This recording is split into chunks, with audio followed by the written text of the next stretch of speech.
Rishi, I'm so excited to have you here. I've been digging into Passage West, which I also have right here.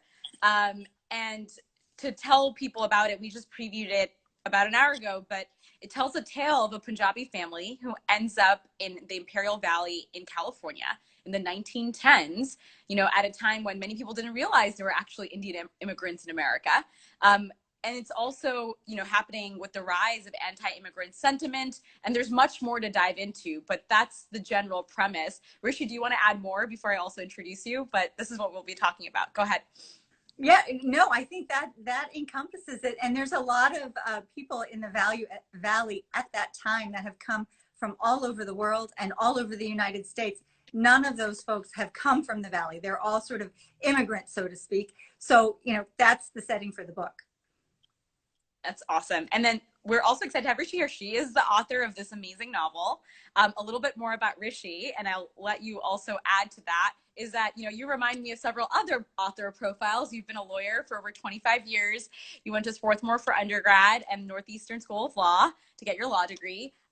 She was born in Hyderabad, lived in Great Britain, and lived in all other parts of the world, and is now in Cambridge. So you are also, an immigrant, but also, transnational, traveling around, very global citizen. So I'm really curious to dive in.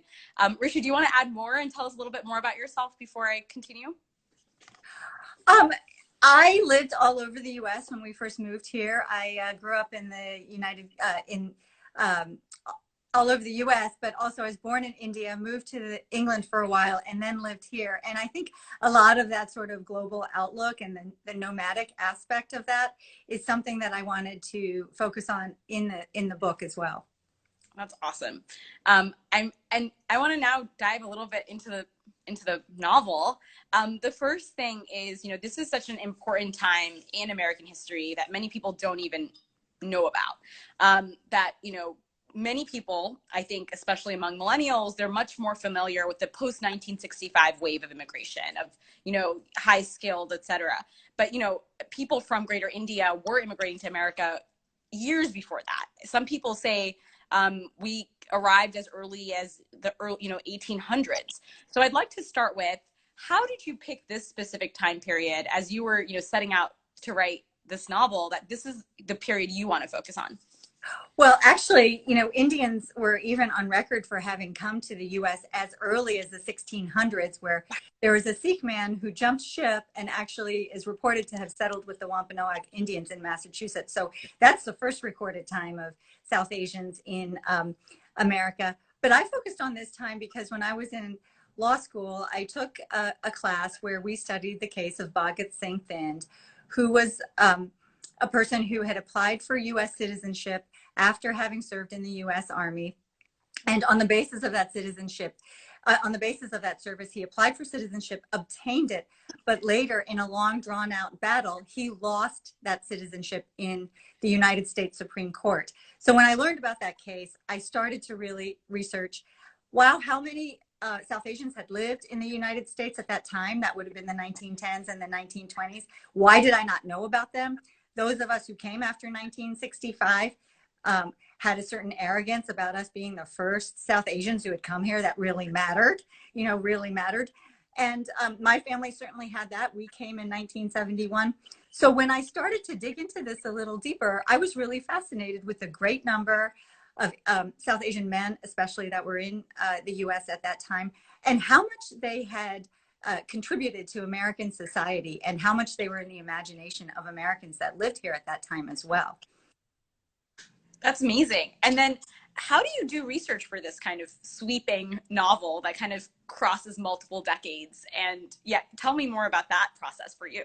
Well, I started with the Thind case and tried to learn as much as I could about that time. And I ended up going to certain sociologists' studies, people who had written books about that time and about the Mexican women who married these South Asian men. That was a whole study that was fascinating to me.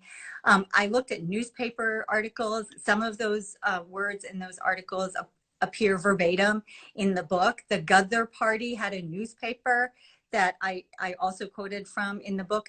There were song scores, people were writing musical lyrics about, quote, Hindu man. And But the most compelling thing to me was when I had contacted and interviewed the adult children of these men who had settled in the 1910s and 20s. By the time I had contacted them, it was the early 2000s. And so they were in their 60s and 70s. Some of them had, of the real folks who had lived in that time, had already begun to die off. But I was welcomed into their families. They were so gracious. They told me their stories. They told me about their parents. And that's really the heart and soul of the novel. When I met those folks, that many of them still live in the Imperial Valley today, that is what really made the novel what it is. And then I also traveled to the first Gurdwara in the United States, which is located in Stockton. And they also welcomed me and, made archival material available to me. They had an association between that Stockton Gurdwara and the Ghadar Party, and as well as the Canadian Gurdwaras that were active at that time. So, to have access to that sort of early material and to see a tree that was planted by the first, Punjabi immigrants to the United States, all this was really, really exciting and compelling. And what started off as a small story about a love triangle between a Punjabi man who has left his wife behind and meets a Mexican woman in the United States, that story became much bigger and began to include things like the revolutionaries, the intellectuals, the students, the farmers, the laborers, all of these folks, all these South Asians that lived in the United States at that time. So that's why it became such a big book. And for people who aren't as familiar, I'd love for you to take a moment and talk about the Ghadar Party, because what's also interesting about that moment in time is many of these, well, at least the characters, but I'm also assuming based on historical, fiction, that many of these characters that actually served in the British Army had traveled the world. And I was shocked at like the passport travels of some of these characters. They'd fought in China, they'd lived in Hong Kong, like they were truly, global citizens and moving around. And, people forget back in the day, you didn't really even need a passport. You just got on a boat and you just arrived. I'm curious to hear a little bit more about the Ghadar Party and what you think they actually were going after. And you kind of use the characters to kind of talk about the different perspectives many Indians had. And this is back in the day when it was Greater India, right? It was united and pre-partitioned. Undivided India. Yes. I'd love to hear a little bit more about the Ghadar Party, what they were getting at, and what the sides of that revolution or that fight was. Yeah, they were fascinating to me. And the question you brought up about the passports is the British Empire covered so much of the world at that time that many of these people thought that when they were leaving a portion of the British Empire and traveling, if they left India and traveled to Canada, that's from a British citizen moving from one part of the British Empire to the other part of the British Empire. So there was a lot of feeling of like, we should be entitled to do this without a passport. And then similarly, they traveled to Manila and the Philippines, and many of these men learned Spanish. So they were already, had a fluency in Spanish when they came to the United States. The Ghadar Party at that time, to your question, really was made up of many intellectuals. They were led by these intellectuals who Britain was very willing to have them leave India and go abroad. And in the beginning, and when they did that, a lot of the intellectuals got together and started to foment, movement among the cross section of South Asian society at that time. So they were funded by the farmers, all on the Pacific coast of North America, and they got together when after World War I started, they found some sympathy with the German government, who was trying to make alliances to counter the British. So there was an alliance there, which later on became, at the time in 1917 in the United States, when these individuals were arrested and then brought to trial, became known as the trial of the century, and was on the first page of newspapers there of the Hindu-German conspiracy against, the British. And then because the Americans had allied themselves with the British, they became, it became a very sensitive topic about the Ghadar Party aligning themselves with the Germans, but all of these Indian soldiers who were fighting on behalf of the British during World War I. So it was a failed mutiny attempt, a mutiny from the point of view of the British.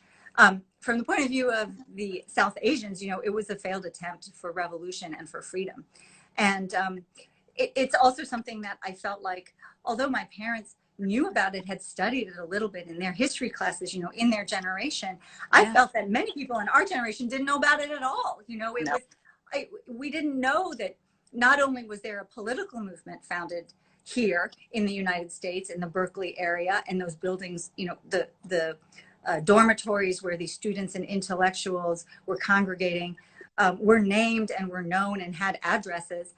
We didn't know all that, and it was just fascinating to find out, dig through it, and find out about it 70 years later. So yeah, I have to thank I'm going to do a call out to Berkeley does an amazing South Asia history walk. So if anyone does visit UC Berkeley, check out the amazing work of like Anirvan and his partner.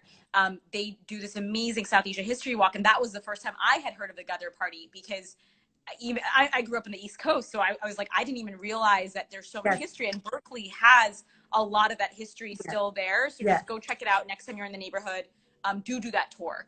And Snigdha, I just want to say their library there houses a huge amount of original South Asian material. So like, people who are hired by the U.S. Department of Labor, people of Indian and Pakistani descent who were hired by the U.S. Department of Labor to do surveys of the people who were from South Asia working in the United States at that time. They have all of this material, like, oral tradition, oral interviews from people that they had spoken with at the time who were actually working here in the United States, and the things that they were involved in. So it was really fascinating what they've been able to preserve from that institution. Yeah. I also want to bring it back to you. Like, you've been a lawyer for over 25 years. You clearly have a very, a legal mind that can dig through lots of research. Was this intimidating for you, writing this novel? It was completely intimidating. I mean, as it grew bigger and bigger and bigger, and then, I tried to understand all of the legal finaglings and the long stretch of immigration law that was involved, and very complex.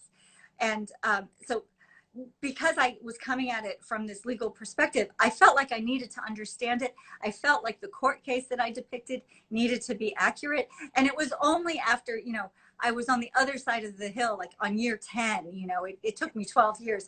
But around year 10, I decided, you know what? I don't need to display that sort of understanding. I need to tell a good story. And that's when I was able to sort of push it away from me, having satisfied myself with the legal understanding, and just said, I'm going to tell the story now. It took that long. Bittersweet. Well, thank you so much. Yeah, we're uncovering. Rishi knows so much history. She is a wonderful mind on this. We're so lucky to have her. An audience member is like, this is the most interesting live I've ever listened to. Oh, that's wonderful. Okay, we have one question from an audience member. When were we given the right to vote? You mean when were South Asians given the right to vote? So, I mean, the right to vote came with citizenship. So when the right to citizenship actually was cemented and allowed, that's when we were given the right to vote. So, there was, after Bhagat Singh Thind lost citizenship in 1923, that was in February 1923, many of the South Asians that were in the United States at that time slowly had their citizenships revoked as well. So it was only after 1947 and the Loose Seller Act, like when that citizenship right was cemented, did, the vote also become cemented. They go hand in hand.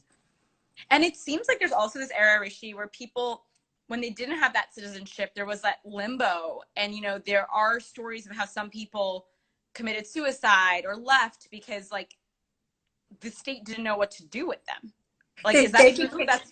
Yeah, they became stateless. And not only did they become stateless, but large numbers of their spouses became stateless. And it was, of course, I mean, these are broad generalities and everybody had their own individual story. But it was a situation where they had already, rejected their British citizenship when they became American citizens. And when America rescinded their citizenship, what happened to these people, and what happened to the spouses that they had married? And there was, I've read documents where a South Asian man, was making an appeal to the court that is trying to take away his citizenship, not Thind, but in another court case instance where he's pleading for his ability to keep ownership of land, which the state that he lived in had required him to give up his land if he couldn't be a citizen. And then he's pleading for the status of his wife, who was an American woman, but by virtue of having married a South Asian, she was also losing her own status in this country. So these are really compelling stories of folks that suffered greatly under these laws that were taking place in 1920, and the way that these federal laws, the federal immigration laws, intersected with the state land laws. Many states said that you were not able to, California being the one that I focused on in the book, said that if you were from a race that was ineligible for citizenship, which is what South Asians were deemed to have been in 1923, then you could not lease or hold land or own land. So all of these farmers lost the means of livelihood that they had had prior to that 1923 court case.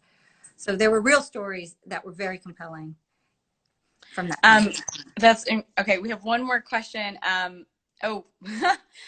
I think we already covered this, but we can cover it really quickly. Another audience member is, could you talk about the Ghadar mutiny? I think we could just talk about that mutiny component, because I know we covered a lot of the history of it. Rishi. Oh, just the mutiny component? Well, yeah. It failed for lack of organization. And, you know, there was a component in Germany. There were folks that were in Burma. I mean, there was a lot of stuff happening that when the call for the... Pardon. They were basically trying to, you know, eliminate British rule. If that wasn't clear for some. Yes. I know when we talked about it earlier, they wanted India to be independent, and there should be a revolution, and they shouldn't be British. Is that right? Yes, and to lead, you know, they wanted the soldiers. They wanted the soldiers of South Asian descent who were fighting for the British to go against their command, and the movement failed.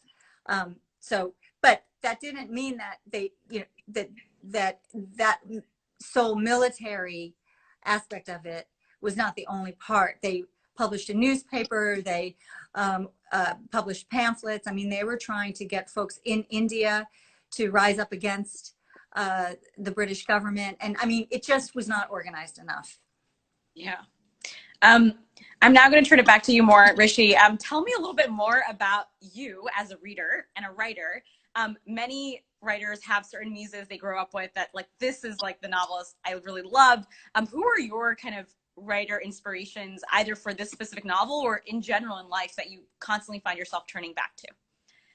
Well, that's really interesting. I mean, I studied literature all from high school to college to, I had a creative writing master's degree as well. So I have always loved, you're going to laugh, but I've always loved Mark Twain, from the old school Mark Twain and his funny ways and the dialects. And I've always, when I was older, I always went to Toni Morrison and all of her books. I also like Edward P. Jones's work, The Known World. There was a lot about that book that I wanted to emulate in this one. And I've always gone to Anita Desai and her character and atmosphere that she's able to depict. So these are the collection of writers that really influenced the writing of this book and mattered a lot to me. Yeah, that's awesome. I'm glad that's a wide range. It's like across the board. It is a wide range. Yeah, I like that. Savith X is asking another question was, did India take back the disenfranchised South Asians in the early 1900s? Did they take them back? I don't know. That's a good question. I think many of them remained in this country with vague status. And in fact, Thind himself tried again for citizenship after that. And I think on his third try in all, he actually obtained citizenship, was able to retain it. So I don't know. It was a matter of whether India, which was actually the British government, was taking them back. It was more of, I think many of these folks stayed in the United States. They had already established lives and families here. Yeah, that makes a ton of sense. And I'd also love to know a little bit about when we think about sweeping historical fiction novels. One of my favorites from like a year or two ago was Pachinko by Min Jin Lee. And when I mentioned she's the other lawyer I know, she spent a lot of time, also lawyer, Massachusetts, yes. Also Massachusetts. That was one thing that struck with me, which is like, it's the first time where we're getting these kind of historical fiction novels that just go well, I'm calling it historical fiction, it's just a novel, but that also goes really deep into a specific culture and identity within a country. You started this project, you said, over 12 years ago. When you started this was not even a thing that people wanted to fund, or I would say, or even back. Was it difficult for you to pitch this project and get a publisher? Like, I'm just curious about that process for all the aspiring writers out there. Actually, the book was sold as part of a 2-book deal with the short stories that came out in 2007. So, you know, my wonderful editor at the time, Lee Goudreau, actually was very enthusiastic about purchasing the novel based on the story that I had outlined at that time. So there was curiosity about it because the story hadn't been told before, and the group of men that I was writing about, and a few women as well, where it hadn't been known. So there was some curiosity about it at that time. Of course, in recent days, the way that our immigration laws have played out and the way that our politics have played out now, there's a different angle and a different interest in these historical depictions of you know, immigration. So it has a different flavor now. The world has changed a lot in the 12 or 13 years since the novel was bought. Yeah, I would say like there's a real hunger for these kind of stories because it brings people, you know, back to a lot of the history that doesn't get a lot of attention, even American history books, I would say. When you think about, it was lovely that, you know, Echo was willing to take a chance on this and put it out there. So I always appreciate that. That's awesome. I'm missing a question that somebody asked. Okay, cool. One of the things I wanted to chat about on that is, I know this was sold as part of the deal, it seems, with that first book, but tell me, you know, there are a bunch of people out there who want to write their first novel or get their first book sold. What do first timers do? What's your advice for them? Well, I think the first, you know, people always say read widely, and of course that's really true. But I think the most important thing is, you know, so many of initial works have an autobiographical element. And there's a discipline involved in feeling like you sit down and you write every day and you show up every day. It doesn't matter if you write 2 sentences or you write no sentences, or you have a great day and you write, you know, 3 pages all at once. So I think, to me, what made a difference in my writing life is that I went there every day, regardless of what happened when I was at the desk, you know, sitting there with the computer in front of me or a piece of paper in front of me on some days. And it is that, I think, that sort of dedication to just that process of showing up, regardless of what happens. Don't put any pressure on yourself about what you want to have come out of that writing session, but just show up to the writing session, you know. That made a lot of sense.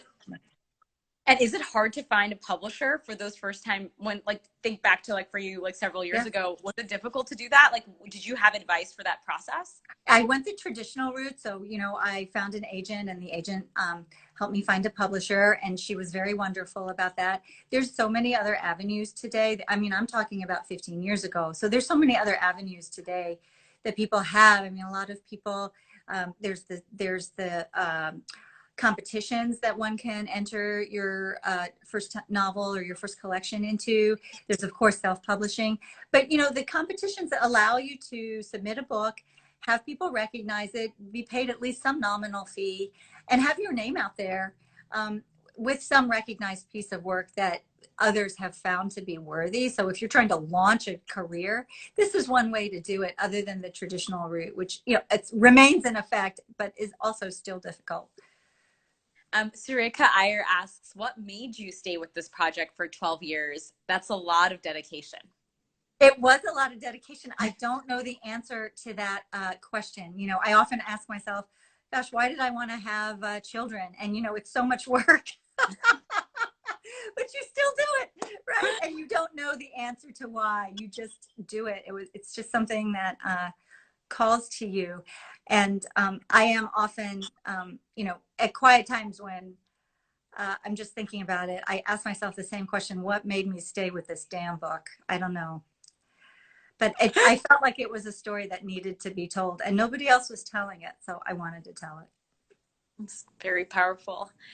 Is there a character in this book that you specifically related to? I know it's historical, it's, you know, the timing is different, but did you relate to Ram? Did you relate to Garak? Was there a specific person who you felt really close to?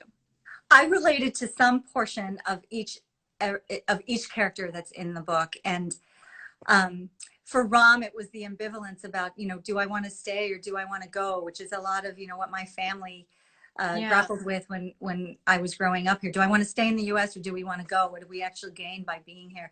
With Karak, his edginess and his fierceness, there's some of that, like, gosh, it's like, so some of these things were so difficult in terms of relationships with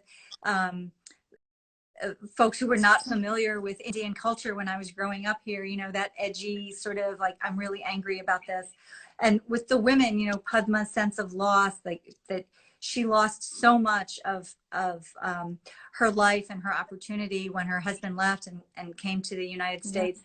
And even Adela, the soldadera who's fought in the Mexican Revolution, that sort of, the sense of having lost something, but having the strength to move forward. Like, I feel like I had something that I needed to tap into myself for every one of these characters. And in that way, I feel close to all of them, even the ugly ones, because of course, this is like a way to express one's own ugliness without ever having to say it. You just write it out in a character. So that's how it played out for me.